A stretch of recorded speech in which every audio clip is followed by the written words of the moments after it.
Hello, good people. Welcome once again to our series on Matplotlib. And in this episode, we're going to take a look at how to make multiple plots once again. But this time is going to be a bit different from what you saw in the previous video. So in the previous video, this is where we left off. And what actually happened was that we made calls to plt.plot 3 times to have the 3 graphs plotted for us.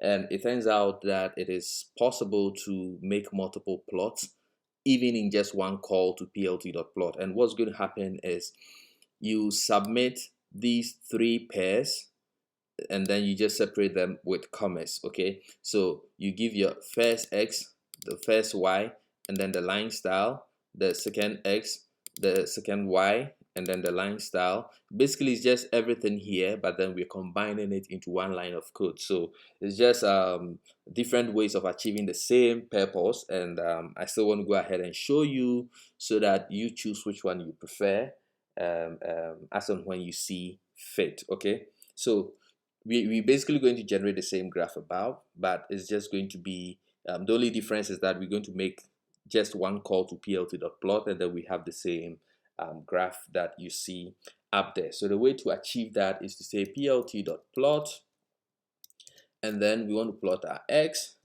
and then our y linear.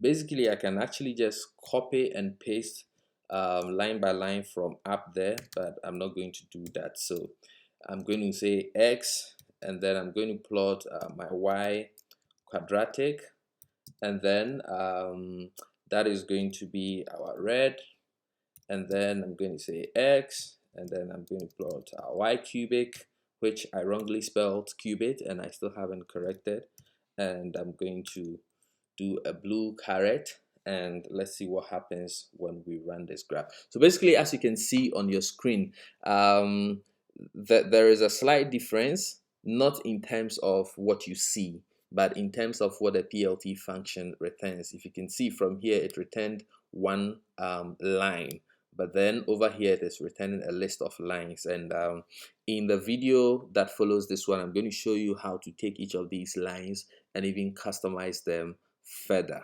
Okay, so thank you once again for watching. Don't forget to subscribe, and I will see you in the next video.